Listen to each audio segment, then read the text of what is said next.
Hi, everybody. Welcome to part one of our series, Impact of COVID on Mental Health. This is presented to you by us at the Constituency Youth Council of Pierrefonds-Dollard in collaboration with the Community Perspectives in Mental Health Organization, also called the PCSM. Here we'll discuss how COVID has impacted mental health of students and other health professionals. Also, we would discuss how we transitioned from red zone into the green zone and how has our mental health evolved all during this time. Our participants today include Omar Salam, Matt Benz, Laura Andrade, William Draycott, Mark Walford, and this is me, your host, Yumna Ahmed. So, to begin with, we'll start with our first question. Our first question is, how has COVID affected your social life? We'll start off with Omar. So with COVID, I feel like I've lost contact with a lot of friends that I would have had more acquaintances or friends that I just met would speak with at school. Now I'm only speaking with mostly like my best friends or the people I was like mostly communicating with, and especially now going to a different school, it's even smaller since I don't know many people at the new school, so I'm only like speaking with my really close friends from high school. So you're still in contact with all your high school friends, but it's been Yeah. hard to make new friends. Yeah. Absolutely. Moving on. What about you, Matt? So it's been a bit of a double-edged sword for me. Like my circle of friends has certainly gotten a lot smaller. I no longer see the people who I used to be with, but in a lot of ways, distance has become a lot less of an issue. Like I talked because everything's video chat or became video chat during the pandemic. If you're next door or you're 1,000 miles away, it's not that big of a difference. So it allowed me to talk to friends that otherwise wouldn't be able to see normally. That and it just made them feel like they're next door, the same as everyone else. That's very interesting. So in your case, you're saying your long distance friendships came more closer. Yeah. What about you, Laura? Okay, yeah, same here. Like, I think we're all saying the same thing since that's like I guess the universal COVID experience for like our age group as like, like kind of teenagers. Like I used to speak to like a bigger group of people and then my social circle became my quarantine bubble. So I went from talking to maybe like 13 people consistently to like 3 people. And that's like a really weird adjustment, but it did solidify stronger relationships with like more close friends. Absolutely. So you found like a few of your very close friends in this during this pandemic. Exactly, yeah. And more to come too, because now that things are getting better, I feel like people appreciate little connections more. So everybody's down to catch up and reconnect more than maybe pre-pandemic. Like random people that I maybe like said, oh yeah, let's go for coffee one day. Now we're like, oh my God, we should actually go because we're appreciating all the little things and all the little connections that we have. Everybody kind of wants to make them stronger. So that's true. And I think we're just so used to small circles now and like smaller gatherings that we're very happy with our small groups, eh? literally. What about you, William? At first, it wasn't too bad actually, but once I graduated from high school, then it really started to narrow down a lot because obviously we went from high school, everyone's talking, COVID, all this, when COVID's over in a few months, like they said, all that. But going into college, it kind of got a little bit narrowed down a lot more, and actually maybe in a good way as well. Narrowed down in the sense that people that I was really close with pre-pandemic, I'm still with now, but everyone else was kind of like gone. So it hasn't actually been too bad, but definitely narrowed down a lot. Absolutely. Moving on, what about you, Mark? How is it for you? Well, definitely affected my social life and connections in terms of the people I used to see at work. That all disappeared. I've always been heavily involved in the mental health community. I always enjoyed attending and participating in different events and gatherings, meetings and committees, and some of the committees just stopped and never resumed again. So there were a lot of people I used to see that I stopped seeing. In terms of my own personal life, with my kids, there was always some COVID scares at school, and with my girlfriend, she had to isolate herself a few times, and with my mother, was in complete shutdown in her residence. So yeah, there were a lot of times where social life was like pretty much non-existent. So it was definitely a challenge during COVID. That's absolutely true. And you also mentioned like you couldn't meet your mother for so long. And I'm sure like must be very devastating for sure. Yeah, it definitely has a huge impact on seniors because my mother is a very social person, and even in their residence, they weren't allowed to circulate. So for a lot of seniors out there, it had a huge impact on socialization just being taken away. So that had a big impact on their mental health. That is very true. So talking about feelings, my next question would be a follow-up of this. What are the two main feelings that you felt during COVID? We'll start off with Omar. So in the beginning, especially, I felt very scared because it was unknown territory and we didn't know what was going to happen. So, with all the news coming of more and more people being effective and the situation getting worse, it was very scary. And also at the same time, with school starting, I felt like very unmotivated since school was online at home and we weren't able to go to in person. So it was just a regular day at home. So it was very unmotivating. That's true. So just to summarize, for you, it was very unmotivating and also scary at the same time. Yeah. That's true. Moving on, what do you think, Matt? How would you describe your time during COVID with two main feelings you had? It was isolating. It was lonely. It was hopeless. It felt like the world was broken, and it felt like the entire nothing made sense anymore. That's true.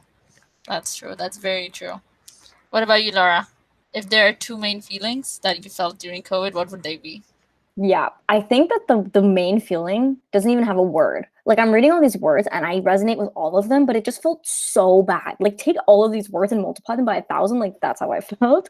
With that in mind, I felt like I was mourning the death of the world and everything that we used to know. And the main two feelings were just loneliness and hopelessness. That's true. William, how was it for you? It's very hard to put words on that. You know, I mean, I graduated high school on a YouTube live stream, so it wasn't exactly very easy. That but, must have been terrible. Yeah, but it was crazy. And moving on, Mark, what do you think? Yeah, definitely a lot of feelings of isolation. I had definitely some similar experiences. I struggled with severe mental illness back 9, 10, 13 years ago for quite a long period of time. So I went through long periods of isolation, but I mean, this was obviously different, but the isolation definitely bothered me a lot during COVID. And also the lack of motivation, having to work from home, changing the way we work and not being able to see the people that we care about and the people that we try to help. So yeah, it was really a hit on my motivation. So you're saying because like pre-pandemic you felt isolated at that time too. You kind of felt like you got used to that isolation during COVID? Well, in that sense, it did help a bit, having had that experience of living through isolation. Not necessarily the experience you want, but in a sense, it did help. But yeah, there were some similarities that brought back some of the similar feelings from when I struggled for so long. So yeah, it was definitely an eye-opener. Yeah, I understand. And definitely like with everything being so uncertain, like for me, I can describe like, that time with COVID, it was very uncertain and we were all very panicked. Like we didn't know, what's the next move, what's the new next policy that's going to come out, what's the new travel ban coming out, what's the new school rules that would come out, and especially the entire transition to virtual life. Definitely was a very uncertain and panic time. Laura, I think you have a question. Yeah, just to follow up on what Mark was mentioning, like I was speaking to some friends who haven't like directly experienced mental illness or like just like struggle in that way. And they were talking to me about how like, Laura, like after I lived through the pandemic, like I finally get it. Like you could just be mentally unwell. And I was like, dang, like that's so interesting to analyze how the pandemic made people connect in their misery and be able to empathize with people who feel that misery constantly, even when there's no pandemic. So do you think like during the pandemic people actually realized that mental health is a real thing and mental health can be, like if you don't try to find a solution or if you don't try to get over it, it can really, really affect you in the worst ways? Yeah, like definitely. Absolutely.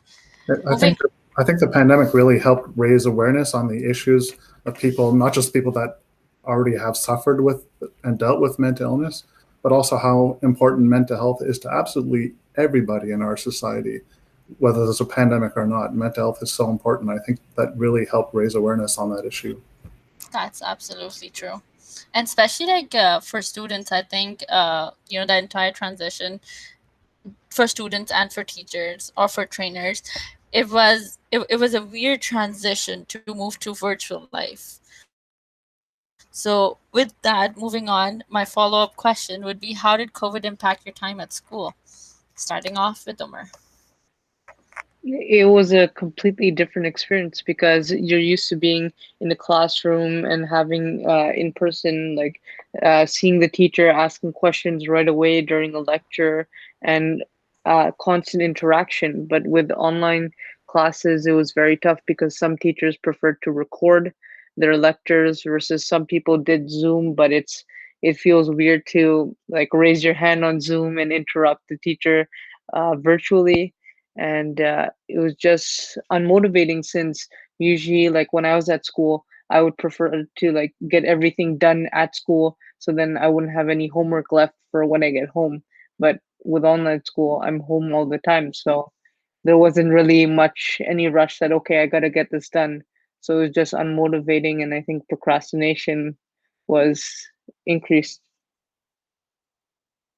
That's true. And especially for me, I took half a semester to just realize, okay, here's the raise hand button because I never knew where it was. Okay, moving on. What about Matt? So the pandemic hit in the middle of winter semester last year, and basically what happened is it put a hold on all university classes, and we had basically a month with no work because they didn't know what was happening. So basically that felt like the last real semester of school, because I graduated in the next fall. And even though the last fall was like a full semester for me, it was supposed to be a full semester for me, like full-time student and all that, it felt like I was like watching it, like it didn't feel real. It felt like sort of like you're watching Crash Course, even though you're like paying for university. Literally Zoom University. Yes. It was not fun going to school That's during COVID. For me, it was weird because I missed out on like the last few months of grade 11, which was like the most important. I was supposed to go to New York. That was a grad trip, so that really sucked. But in terms of getting into CJEP, procrastination was just, it was through the roof. Like typically it wasn't too bad, but like COVID just amplified it on a different level, because your bed was right there. It was like, might as well take a nap, but it was rough. Absolutely. How was it for you, Laura? William, I resonate with exactly what you said there. I would wake up like pretty miserable and had no change of scenery, so I remained miserable for the rest of the day. And I have like ADHD, I have trouble focusing, and I had to work in a place I felt miserable all the time. And I remember I would call my friends and have them come over and work with me by my side so that I cannot get distracted. I'm not someone who usually turns things in late, but I literally could not focus on my laptop. I'd have it open in front of me and I could not get myself to write because I was just so distraught. And it was just like a really hard thing to go through, where being in that environment made me not able to do what I was used to doing. And it made me kind of hate myself for not being able to perform as I used to. And it forced me to just adapt to the environment, even though it was really hard. And you just kind of had to just hope for the best and hope you could get your assignment in on time and not ruin your life. Yeah, like forcing yourself and adapting to that environment that you just felt like, no, you just cannot get used to this. That is definitely something that must have affected your mental health. Absolutely, especially as someone who associates productivity to spaces. And I associate my workplace, like my home, to not productive time, it was hell. I can totally understand. How is it for you, Mark? Yeah, I have some different perspectives on that. My eldest daughter's in CEGEP, and my youngest just graduated grade 11 this year. Obviously, didn't have the typical graduation. I wasn't able to see her graduate. She didn't have a prom. She did the 50-50 hybrid model for quite a while, and that was quite a challenge, keeping her motivated to keep learning from home. I found it myself personally. Twice during the past year, I helped provide some training on Zoom, and as a trainer / teacher, I found that quite a challenge. So I can't even imagine being on Zoom as a student trying to learn all day long. It can be quite a challenge. So I applaud everybody that has done that. It's quite a big accomplishment. And in terms of my own impact, in terms of not school but in work, like I mentioned earlier, we lost that personal contact with the people we work with, and there's no personal contact. There was no more one-on-ones, and that obviously has a huge impact. Yes, we still have telephone and Zoom, which is great that we have this technology available to us to be able to reach out to people and make connections. But it's definitely not the same as when we meet with the people we try to help in person. We need that human connection, that human contact to really help them in the best possible way. That's true. And especially as a trainer, I feel like, or as a trainer / teacher, it's very hard to communicate, when all the screens, like no one's showing their faces on camera. It's just, it just feels like, you're teaching to the walls or just a blank screen. How is that experience for you? I mean, yeah, it definitely helps when we see people on screen. Like, at least there's a little bit of interaction, but when they're just blank screens, you lose that little bit of connection that's left. And I think it's really important to be able to see the person. Yes, it's great. We can see people like in this platform. So yeah, there's the benefit of being able to see people, but we really need that in-person connection, definitely. That's true. Also, here we have some graduates. So for those who just graduated this summer, how did you feel as an online grad? So I did graduate in 2020. So it felt very weird because it wasn't what I was expecting at all. I was really looking forward to my graduation, and with online graduation, it was a YouTube live stream. So I wasn't able to, like, it wasn't on Zoom either, where I could like actually communicate or with the teacher or the administration or my friends either. So it was very different, and it felt like something was wrong, and it wasn't something that I was looking forward to. I was really wanted to have that in-person experience that some schools I heard did have, but my school did not. Yeah, that's true. And especially like, prom and all that excitement of graduation, it begins, in like sec 4, sec 3. Like it starts there. And like once you reach like sec 5, you're like, oh, it's not happening anymore, and that the entire feeling is devastating for sure. Yeah, so technically I graduated this spring because they didn't allow people to graduate in the fall semester this year.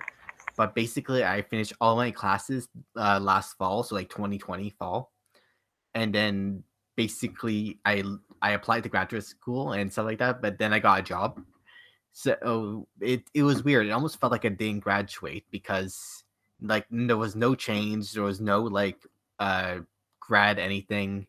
I got my grad photos, but they were extremely weird, and like there was a couple right in front of me in line to get the photos, and they wanted to have a picture together. They had to tell them no. What? But they made a compromise. They allowed them to take pictures, like sort of like doing a pose, and they would like Photoshop them together. Oh my god. Modern love. Also, I haven't gotten my degree, the actual physical degree yet, and I had some friends who graduated last year during the time the pandemic just started, and apparently it took them like 4 to 6 months to get the degree.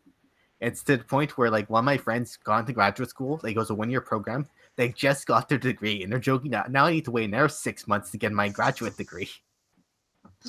That's true. That's so true. I also know, William, you graduated. Yeah, I graduated from high school on a YouTube live stream. Wasn't too fun, kind of disappointing, but Kind of disappointing. You yeah, mean kind of devastating? disappointing, just a little bit. That's sarcasm there. Yeah, but I mean, look, it is what it is. Like maybe in the future, in like a few years from now, they're gonna say, "Oh, hey, let's have another like 2020 graduation," but in like 2025. But like, I don't know. So it is what it is. But it was just very disappointing not to have like prom and all that kind of stuff. But I did have a semi-formal in January, so I guess that kind of like lightened it a little bit. Wasn't that bad.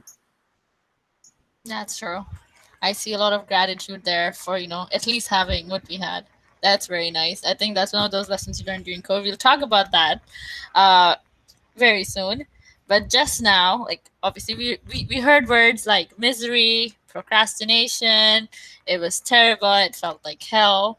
That was all part of the red zone. And that is how our mental health was in the red zone. Now that we are moving to green zone, and we have moved into green zone, how do you feel that how do you feel with the restrictions being lifted, and now we've entered to green zone? How does that make you feel? I feel like we're going towards a sense of normalcy back again. It feels really good with all the vaccines, people getting their vaccines. It feels like we can, with the ability to start meeting people again and going in person places. It's really you really feel grateful for this experience. And I got a summer job again, so I was it's a different experience. I had a summer job before COVID, but during COVID I stopped, and then I got a job for the summer again. So it feels like everything's heading towards the path of being normal again. So really looking forward to it. Absolutely, the new normal now. How about you, Matt? How is it for you? How do you feel about entering into green zone? It feels like the entire world has gotten like just come together in like all at the same time. Like I graduated college, didn't feel like graduating, but then it felt like I got a job that was more money than I thought I would get. I'm traveling to California this fall, and I'm probably gonna book my flight like within the next like day or two. And Amazing. it just feels like the entire world came back together all at once, and it's just incredible. And it came back better than it came back better than before for you, right? Yes, because what it was is 2019 was the best year of my life. Like it was an amazing year. Everything was great. 2020 might be the worst year of my life, and 2021 might be the best year of my life again. That's absolutely amazing. How about Yeah, you, Laura? exactly.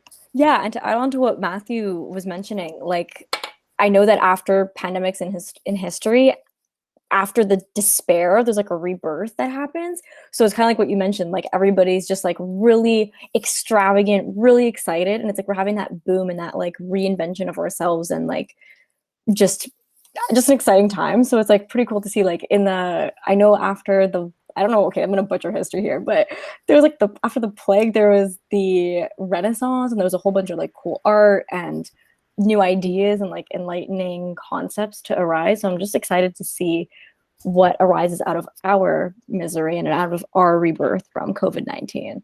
Exactly. I think we all are very hopeful because we see like it's not just about like the transition from red zone to green zone and things opening again. I think it opens doors to our mental health too. It makes you feel better. I think that's pretty amazing. How about you, Milliam? Going into the green zone has been pretty great. I mean, like before, I would have to go for a walk after doing something after school, for example. I was busy and I would have to like rush my walk because like the curfew was, coming. So like that kind of sucked. But it's just nice to be able to have that kind of freedom now. And yeah, it's amazing being able to go out and do more things. It's great. And also, like when I'm watching sports and I see the stadiums filled, you know what I mean? It's like life is coming back to normal. It's a pretty nice feeling. Absolutely. And seeing things on screen, that makes you feel like, what? Like, that energizes you, seeing the audience, the crowd again. That makes you feel great. That's wonderful. And what about you, Mark? Yeah, it definitely has a huge impact on mental health for me personally and collectively, I think, as our society. It's been great to be able to reconnect with people again in terms of my peers that I help in my work, being able to see them face to face. I still remember the first person I met with in person without the mask, and I was like fixated on this person. It was like, wow, I'm actually speaking to somebody live in person again. It just felt so wonderful. And my colleagues also, being able to see my colleagues again, being able to see my mother again. A month ago, I hugged her for the first time in over a year, and that felt amazing. Being able to do things. I went away on vacation just 2 weeks ago, and I've already planned my next vacation in a month. So I'm trying to enjoy it. And, you know, they talk about the figurative light at the end of the tunnel, especially when it comes to mental illness. I mean, the COVID and the green zone is kind of like the light at the end of the tunnel of COVID. I know we're not across the finish line yet. We still have a little ways to go, but it is very inspiring and motivating to know that we are in a position where we're getting better, and we're going to continue to get better, and it's great. That's absolutely amazing. And honestly, like just thinking about how you got to hug your mother after so long, I can't even imagine. It would be a wonderful, wonderful feeling. So we touched based on this before. William talked about gratitude. Like, you know, it's. I mean, it is bad, but, you know, not as bad. At least we got a graduation, you know. So just continuing with that, I just want to know, what are the lessons some of you learned during this pandemic? Yeah, for sure. Like William said, it's really important to be grateful for all the things we have, and we need to be really cherish all the relationships and connections we have. Being online, you could really tell that it was very detrimental to have everything online and only having phone calls, and we really miss that in-person interaction with others. So just make sure that we're always on good terms with others, and important to cherish everything we have with them. And on another note, I was really happy to see I'm a huge sports fan, so seeing the Habs make the Stanley Cup final, that was something that I really, really appreciated during this COVID time. I think that really blew up the entire Montreal. That's where you're like, okay, you know, COVID is done. Let's go enjoy it. What about you, Matt? So what I really learned is that I need structure to really get anything done. Like when you're like working like 2 feet from your bed, it's the worst of both worlds. You sleep awful because you're always right next to your bed, and you always work awful because you're always right next to your bed. And it's really bad so true. situation. So what I learned is that I just need to leave my room. Like I have a laptop that like barely works now because like it's been updated for like the last decade with like Windows updates to like really blow it down and slow down the computer. And I would just take this laptop, go downstairs, and just work on whatever. And this laptop barely works, but I was still more productive than if I was in my room. That's absolutely true. How was it for you, Laura? What did you learn? Oof, lots of lessons, all similar to everybody here, all of those. But in addition, I had this weird moment where I was driving in the car with my mom, and curfew had just ended, and we were just going on like a celebratory night drive, all right? And we're like, dang, like we really appreciated this night drive like nothing like ever before. And it made us realize like you only appreciate what you have until you experience the other side. So like throughout this time, my family like overcame a lot of trauma and a lot of issues, and we like really like healed ourselves. And when the curfew ended, it was aligned with that time, and it just felt like we didn't realize how bad we lived our lives previously until it was cut away, and then we had this like new way of being. So it was really just a lesson I learned is that you need to kind of bring yourself out of your environment to be aware of what you have and aware of what can be changed to make your life better. That's true. So basically, just to summarize, you're saying before pre-pandemic, the environment around you had really affected you, and you know that really like it really affected your mental health in all the negative ways. But during the pandemic, all your family collectively, you guys found happiness internally, and you know the strength within yourselves that you can pull out to be happy. Yeah, exactly. And just being exposed to the contrast of misery versus things getting better makes you really reflect on how things are really going. That's true, and that makes you find your internal strength. I think that's absolutely amazing. What about you, William? On top of being grateful, it was the importance of routine and structure. Being able to wake up and take the bus to school, that's a good thing. That was great for me, and I didn't realize at the time how good that was to have that structure day in and day out. That's true, and I think, like, you know, just like that transition from home to the bus and, you know, back to school, meeting people, encountering them, all that uplifts your mood. I think Matt has a question. Yeah, on the topic of 8:30, I wish I'd had picked classes that early, because I expected when I picked my classes to have to commute. So all my classes were like in the afternoon. So I basically had no reason to get up before noon, and that really screwed up my sleep schedule. Especially, and it's one of those things that you don't think of until until it's like a bad issue, because like normally I live an hour or something away from school, so like I always pick later classes just because I need to get there. That's true. So you think that pandemic made you more productive? Oh, I think it's the opposite. It made me maybe less productive because I had no reason to get up before noon. No, but like, you know, now you realize, you know, the at least probably not productive, but value of productivity, or like, you know, value of having an active lifestyle. Yeah. Early morning. Yeah, that's true. And what about you, Mark? Definitely lessons learned in terms of what's truly important in life. First and foremost, our health. Obviously, our physical health, being keeping safe from the pandemic, but above all else, for me, especially and many of my peers, our mental health. You know, we realize how such a thin line there can be between good mental health and bad mental health, and it doesn't take a lot. Obviously, pandemic was a huge impact on a lot of people's mental health. So I think it's really made me learn that even for myself, like I've enjoyed a great recovery for about 6 years now, and the pandemic has made me realize that I should never take my mental health for granted again.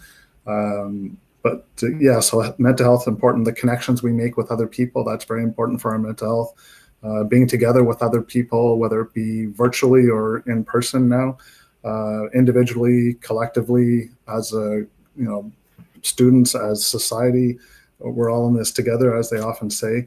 And I think another thing is to realize that I need to find time for myself and take advantage of that time, not just during the pandemic, but always. I think it's important for everybody to take advantage of the time, find the time for ourselves, because we are important. Absolutely, and I think that's amazing. Like, I would just like to summarize. So, firstly, the very important value of mental health.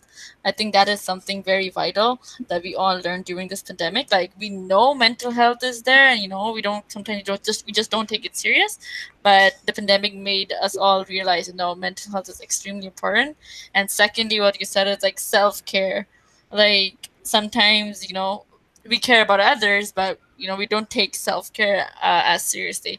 And I think this is something definitely, if the pandemic taught this, I think that's absolutely amazing. Right.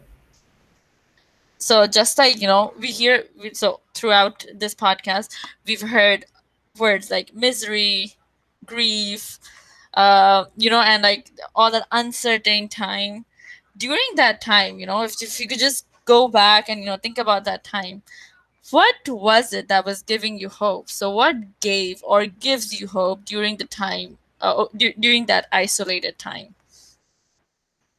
I think just having the idea that people are working on vaccines, and this is something that can come very quickly, which it did end up happening. And then also just having a sense of purpose, like, okay, I'm in I was in my CGEP, and I knew that I wanted to do really well. So I just needed to constantly remind myself that I need to stay focused and that I need to do as best as I can, so that when I can get out of COVID and when everything gets back to normal, I can continue to excel and do the best I can.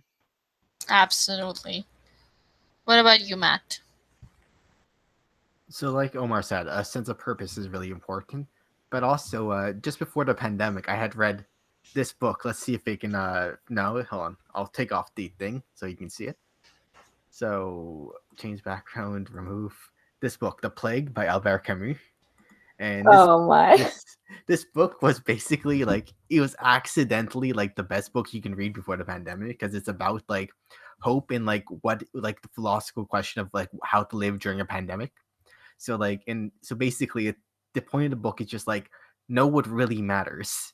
Like the people in Iran, which is where the book takes place. It's a place in Algeria, and basically the book takes place. The people were just like, they're not thinking of their life in like a very like good way. They're thinking of it in terms of money and like and stuff like that.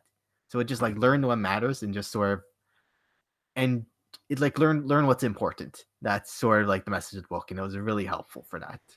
That's so amazing. So basically, like, reading that was your like aha moment. Like, that is so well aligned with the pandemic. Yeah, accidentally the best book you can read before the pandemic. That's amazing. That's really, really cool. What about you, Laura? What gave you hope during that time?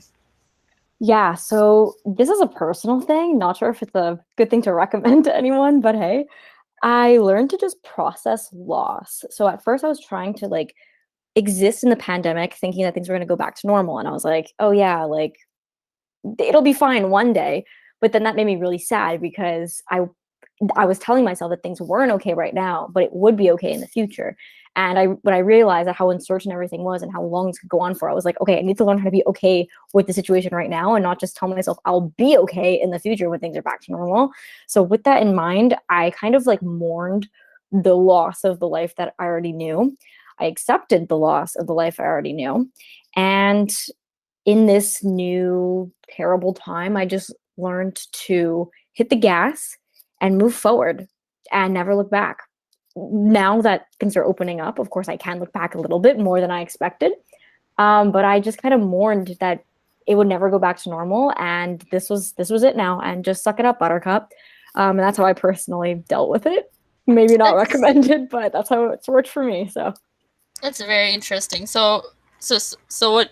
I mean, I don't know. Probably, I think people like this should be recommended because you need to find hope in the present. It's like it's a different angle of seeing it, but finding hope in the present. Whatever the situation is right now, you need to live that situation, and you need to find hope from it, no matter if the external circumstances change or no. You need to find hope in life. Yeah, like finding it within you and not within the ever-changing external factors that you can't control. Like you are your own rock. You're born alone, you die alone. Like just try to find some type of grounding within yourself in the midst of chaos was something that helped me. That's very, very interesting. What about you, William?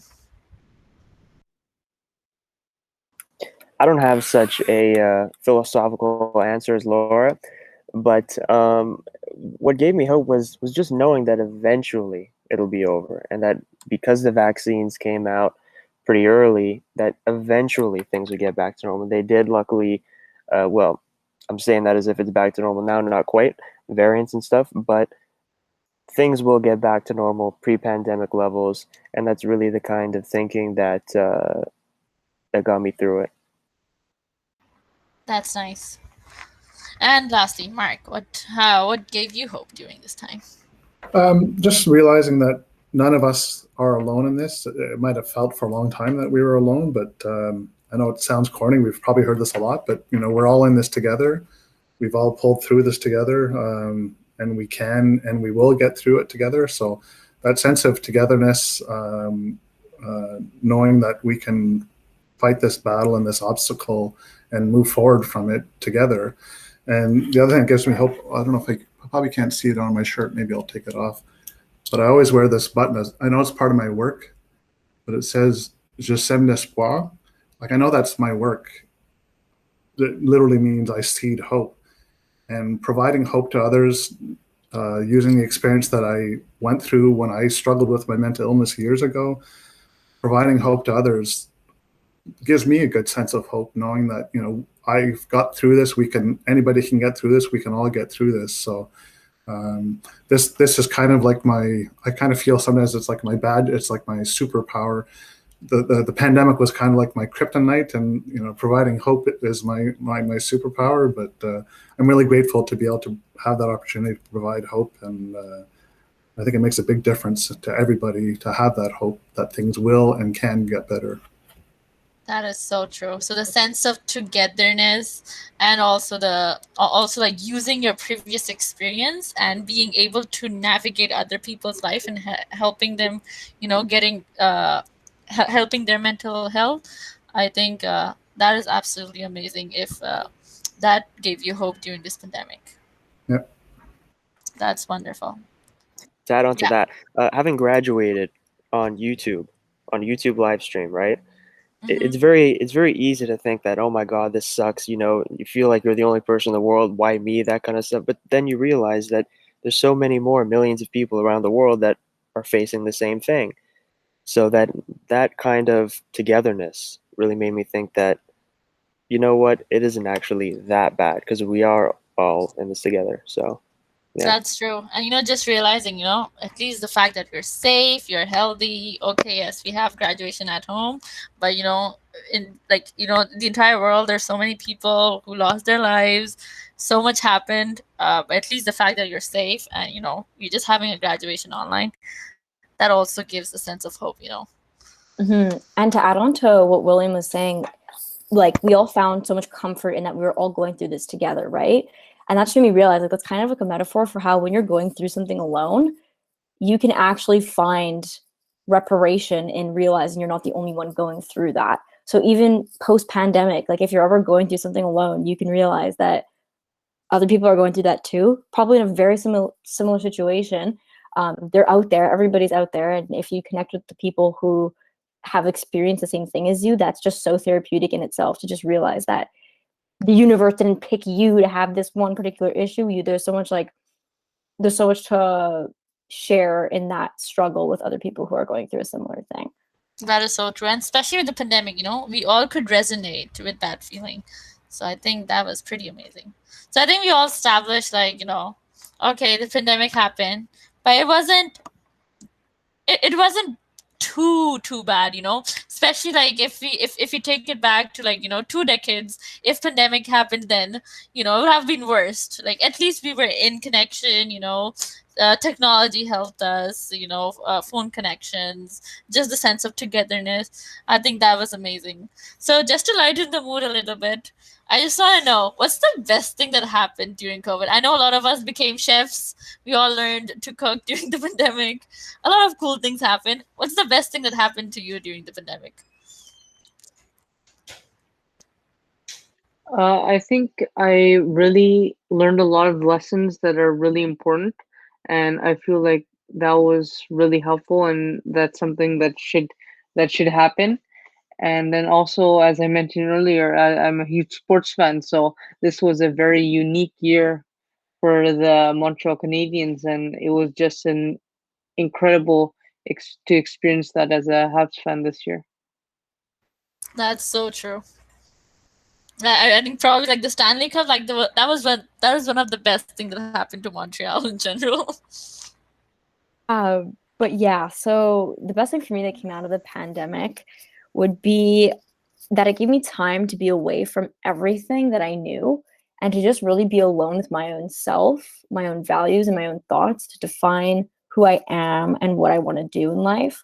I thought that I would have to travel to try to figure out who I am, but the pandemic gave me the time and the isolation that I needed to figure out all these burning questions that I had of who I was and what I was, like, going to do with my one life on earth, and just confront that existentialism. So that's the greatest thing that came out of the pandemic for me. So now that you have had so much time to reflect, can you give us a little bit of glimpse of who Laura is? And Yes, I don't quite know too much, but I did define my life mission as wanting to make my daily work have the highest amount of impact on the most amount of people, which leads me to want to help people who are disproportionately affected by issues at a global scale. So I'm interested in, like, international issues, helping climate change, helping socioeconomic equality, and all of that. So it just gave me time to realize that, like, we're born on Earth, and what are we here for? what is the point of this? All these rat races that we have, what are they really there for? Do we want to participate in it? And it just made me realize that, like, I just want to leave the world in a better place than when I found it. And I really needed the time of COVID to just figure out what really mattered in life. And That's absolutely amazing. So Laura finally discovered herself. I think that's one of but I think that's one of the best things that can happen to anyone. Like, I think that's pretty amazing. What about you, Matt? So after I finished school in last winter semester in 2020, I just had a lot of free time. So what I did is I decided to do something that I sort of always wanted to do, which is learn to play guitar. And as you can see with when there's the first one I bought for like $100 from a musical that was like closing, unfortunately because of COVID. And I started learning on that. Then after about a month and a half, I believe, I bought this.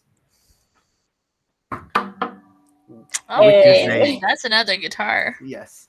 For those who know guitars, the FS800. That's gonna be nothing to anyone who doesn't know guitars. That's just a bunch of letters. Yes, and it's a very good cheap guitar that like costs about $300, but sounds like a $700 guitar. Which I have no idea how Yamaha did it, but it sounds amazing. That's amazing. So you learned how to play guitar. Yeah, and yeah, so I'm probably the only one who, because everyone tried to learn some instrument during the pandemic, but I feel like I'm the only one who actually stuck with it. So now I've been playing for over a year. I love that. That's absolutely amazing. So we have someone who discovered herself, someone who learned how to play the guitar, someone who learned the value of togetherness. What about you, William? The best thing was the CYC, of course, right? But yeah. But on top of that, though, it would just be being more in tune with myself. Just learning more about myself. So yeah. That is very true. What about you, Mark? Yeah, similar to William, it's definitely been an eye-opening experience. Definitely a lot of time for self-reflection and finding alternate ways of doing things and connecting with other people, finding true meaning in life, realizing what's important in life, taking better care of myself, doing more walks, finding more time for myself, finding a better balance in life. It's still an ongoing process. It's a work in progress. Definitely, finding that balance in life. But one thing I know we've heard in some of the ads from the government, they say, be there for yourself the way you're there for others. And that's part of my work, being there for others. And it's a very important work and very self-fulfilling. And I'm grateful for that work. But I've realized how important it is to be there for yourself and take care of yourself, take care of your mental health. So that COVID has really made me realize how important it is to be there for myself, be kind to myself, be good to myself, and take care of myself. That's absolutely true. I think we all understood, we need to listen to ourselves, understand what we're going through, listen to our body, and, realize the importance of self-care, and at the same time, the importance of checking up on others and, others' mental health. On this, I would like to thank Omar, Mark, Matt, Laura, William for being our participants today.